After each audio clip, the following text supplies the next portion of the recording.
किस श्राप के कारण स्त्री समय से पहले ही विधवा हो जाती है और वह कौन से कार्य हैं जो पतिव्रता स्त्री को अपने जीवन में कभी नहीं करने चाहिए। मित्रों, एक बार माता लक्ष्मी भगवान विष्णु से पूछती हैं कि हे प्रभु, औरत समय से पहले क्यों विधवा हो जाती है?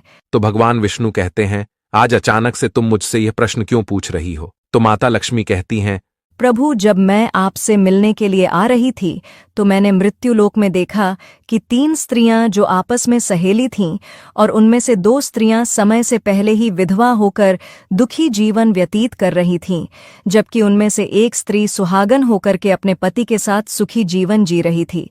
यह बात मेरी समझ में नहीं आई कि एक स्त्री पति के साथ सुखी जीवन व्यतीत कर रही है और वहीं 2 स्त्रियां विधवा होकर दुखी जीवन जी रही हैं, और इसे देखकर मेरे मन में 3 प्रश्न उठने लगे।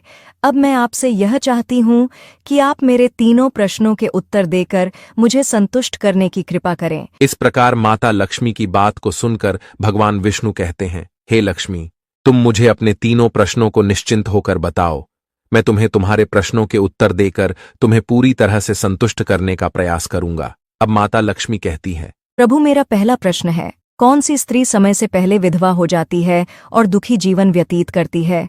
और मेरा दूसरा प्रश्न है, कौन सी स्त्री को जीवन में कभी सुख शांति नहीं मिलती? और मेरा तीसरा प्रश्न है, वह कौन सी चीज है जो एक पत्नी अपने पति के मांगने पर भी पति को नहीं देती? इस तरह माता लक्ष्मी के तीनों प्रश्नों को सुनकर भगवान विष्णु कहते, तुम जिन स्त्रियों की बात कर रही हो उसमें से 2 स्त्रियां समय से पहले ही विधवा होकर अपना दुखी जीवन जी रही हैं, और वहीं पर एक स्त्री सुहागन होकर अपने पति के साथ सुखी जीवन व्यतीत कर रही है। तुम जानना चाहती हो आखिर ऐसा क्यों है? तो मैं तुम्हें एक छोटी सी कहानी सुनाता हूं, और इस कहानी को बहुत ही ध्यान से सुनना।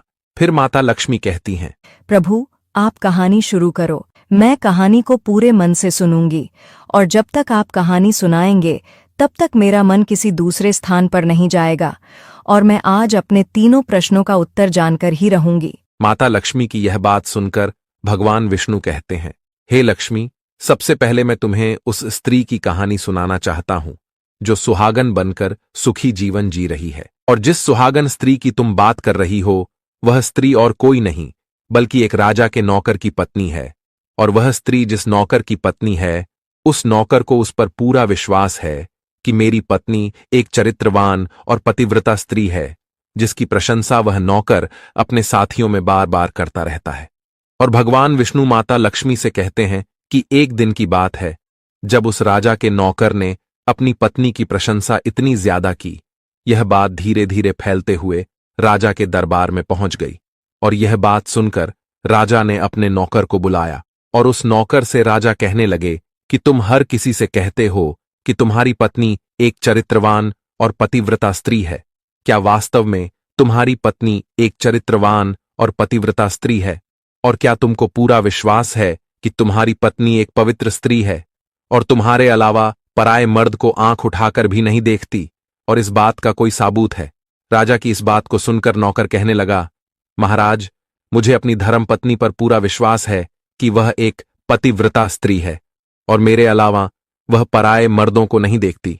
नौकर की इस बात को सुनकर राजा का महामंत्री कहने लगा, यदि मैं तेरी पत्नी का पतिव्रता धर्म नष्ट कर दूं तो तुझे क्या सजा मिलनी चाहिए? फिर नौकर ने कहा, यदि तुम मेरी पत्नी का पतिव्रता धर्म नष्ट कर देते हो तो महाराज, मुझे फांसी की सजा दे देना। और नौकर ने राजा से कहा, महाराज, यदि ये मेरी पत्नी का पतिव्रता धर्म खंडित नहीं कर पाए तो इनको भी कुछ सजा मिलनी चाहिए। नौकर की यह बात सुनकर राजा ने कहा कि मंत्री को भी फांसी की सजा दी जाएगी। मंत्री ने यह बात स्वीकार कर ली और नौकर से पूछा कि क्या वस्तु लाऊं जिससे तू मान ले कि मैंने तेरी पत्नी का धर्म खंडित कर दिया? तो नौकर ने कहा, मेरे विवाह के समय पर मुझे एक मटका और एक कतार मिली थी, और ये दोनों चीजें मेरी पत्नी ने बहुत ही संभाल कर रखी हैं, क्योंकि ये दोनों चीजें सुहाग की निशानी हैं।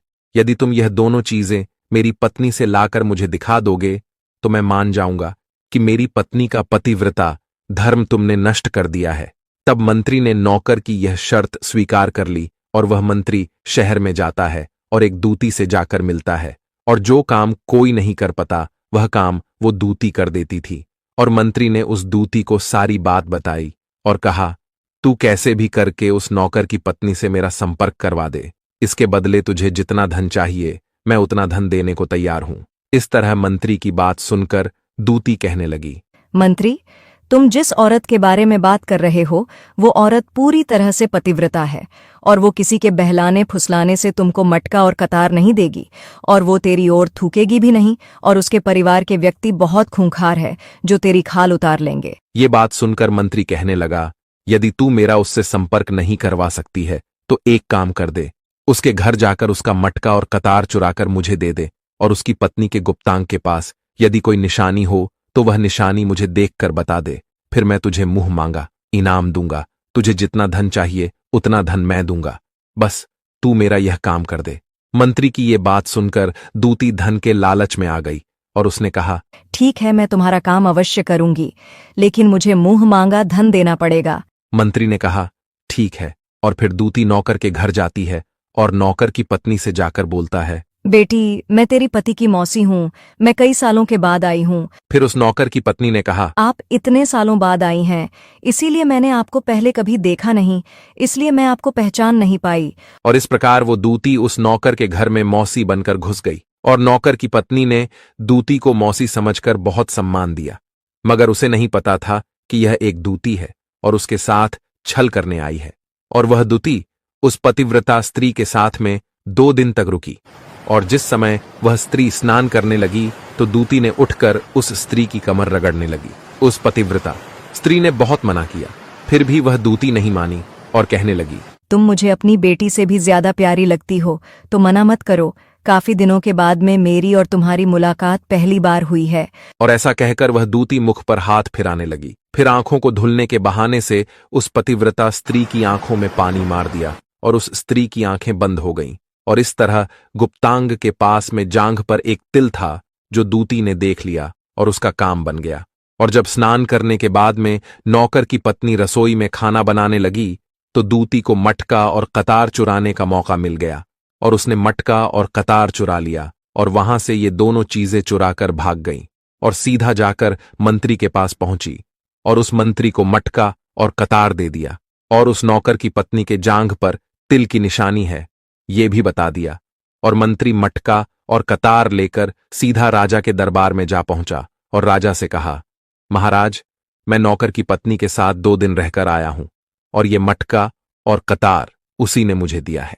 इस तरह मंत्री की ये बात सुनकर राजा ने दरबार लगाया और नौकर को बुलाया और मंत्री से सभा में मटका और कतार नौकर को दिखाने के लिए कहा जो दूती उस नौकर के घर से चुराकर लाई थी और मंत्री को दिया था। फिर राजा के कहने पर मंत्री ने उस नौकर को मटका और कतार दिखाया और उसकी पत्नी की जांघ पर तिल है ये भी बताया। मंत्री की ये बात सुनकर नौकर मान गया कि वास्तव में आज मेरी पत्नी ने अपना पतिव्रता धर्म पूरी तरह से नष्ट कर लिया है और नौकर का अपनी पत्नी से विश्वास उठ गया। फिर राजा ने शर्त के मुताबिक नौकर को फांसी की सजा सुनाई और 15 दिन बाद फांसी देने का आदेश दिया और कहा कि नौकर को 15 दिन के बाद फांसी पर चढ़ाया जाएगा। और फिर नौकर से उसकी अंतिम इच्छा पूछी गई और नौकर ने कहा कि मेरी अंतिम इच्छा ये है कि मैं आखिरी बार अपनी पत्नी से मिलना चाहता हूं। और इस तरह राजा ने नौकर को आज्ञा दी कि तुम अपनी पत्नी से मिल सकते हो। फिर नौकर अपने घर गया और अपनी पत्नी से कहने लगा कि तुमने मेरे साथ बहुत बड़ा विश्वासघात किया। मैंने तुम पर विश्वास करके राजा के सामने मंत्री से ऐसी शर्त लगाई थी और राजा के दरबार में मैंने कहा था कि मेरी पत्नी एक चरित्रवान और पतिव्रता स्त्री है और उसके पतिव्रता धर्म को कोई नष्ट नहीं कर सकता। यदि कोई नष्ट कर देगा तो मुझे फांसी लगा देना, और तुमने पतिव्रता धर्म नष्ट कर दिया। अब मुझे 15 दिन के बाद में फांसी दे दी जाएगी। तुमने मेरे साथ विश्वासघात किया है। नौकर की ये बात सुनकर उसकी पत्नी ने उसे दूती वाली सारी बात बताई, मगर नौकर को अपनी पत्नी पर विश्वास नहीं हुआ और नौकर राजा के दरबार में पहुंच गया। फिर राजा ने उसे कैद में डलवा दिया। अब नौकर की पतिव्रता पत्नी अपने पति को बचाने के लिए राजा के दरबार में जा पहुंची और राजा से अपने आप को नचनिया बताकर नाच दिखाने की आज्ञा मांगने लगी। और स्त्री की सुंदरता देखकर राजा ने नाचने की आज्ञा दे दी और सभी मंत्री सभा उपस्थित होकर इस सुंदर स्त्री का नाच करवाने की पूरी व्यवस्था करने लगे। और फिर सब मंत्री, महामंत्री, राजा आदि दरबार में उसका नाच देखने के लिए पहुंच गए और फिर उस नौकर की पतिव्रता पत्नी ने जब नाचना शुरू किया तो उसका नाच देखकर राजा बहुत मोहित हुए। और फिर राजा ने कहा, तुम मुझसे क्या मांगना चाहती हो? मांगो, तुम जो भी मांगोगी मैं तुम्हें दूंगा। फिर उस नौकर की पत्नी ने कहा, महाराज, आपकी सभा में एक चोर है जिसने मेरी सोने की अंगूठी चुराई है और उसे फांसी की सजा दे दीजिए। ये बात सुनकर राजा ने कहा, ठीक है, बताओ मेरे दरबार में तुम्हारा चोर कौन है, मैं उसको फांसी की सजा जरूर दूंगा। और फिर उस नौकर की पतिव्रता स्त्री ने कहा, महाराज, और कोई नहीं, आपके मंत्री ने ही मेरी अंगूठी चुराई है, आप इनको फांसी की सजा दें। जैसे ही मंत्री ने सुना कि ये स्त्री मुझे चोर बता रही है तो तुरंत मंत्री कहने लगा, महाराज, मैं कसम खाकर कहता हूं कि मैंने इसकी अंगूठी नहीं चुराई है और मैंने इसे आज तक कभी देखा ही नहीं है, तो मैं इसकी अंगूठी कैसे चोरी कर सकता हूं? मैंने आज तक इसकी शक्ल ही नहीं देखी है, आज पहली बार मैं इसकी शक्ल देख रहा हूं। और जैसे ही मंत्री ने कहा कि मैंने इस स्त्री की आज तक शक्ल ही नहीं देखी है तो वो स्त्री कहने लगी, महाराज, इस मंत्री ने मुझे पहले कभी देखा ही नहीं, तो आप इससे ये पूछो कि यह मटका और कतार कहाँ से लाया है।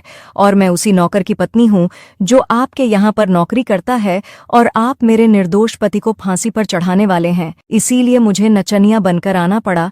और अब मैं आपको इस मंत्री की पूरी सच्चाई सुनाती हूँ। ये जो आपका मंत्री है, इसने मेरे पास में अपनी एक दूती को मेरी मौसी बनाकर भेजा था और उसने धोखे से मेरी जांघ के तिल का पता लगाया और उसी दूती ने ये मटका और कतार चुराकर इसको दे दिया। और आपके मंत्री ने इसके बदले उस दूती को बहुत सारा धन दिया है और मेरे साथ यही छल हुआ है महाराज, और मैं आज भी पतिव्रता हूँ। स्त्री की इस बात को सुनकर राजा ने दूती को बुलाया। फिर उस दूती ने राजा के डर से मंत्री की सारी सच्चाई राजा को बता दी, जिससे राजा ने उस नौकर को अपनी कैद से रिहा कर दिया और उसकी जगह मंत्री को फांसी पर चढ़ा दिया। और कहानी को आगे बताते हुए भगवान विष्णु कहते हैं, हे लक्ष्मी, इस प्रकार उस नौकर की पतिव्रता स्त्री ने अंत में राजा से कहा, महाराज, मैं अपने पति से बहुत प्रेम करती हूँ, मैं एक चरित्रवान स्त्री हूँ और मैं कभी भी अपने मुंह से अपने पति का नाम तक नहीं लेती हूँ। इस प्रकार भगवान विष्णु कहते हैं, हे लक्ष्मी, मेरी कहानी पूरी हो गई।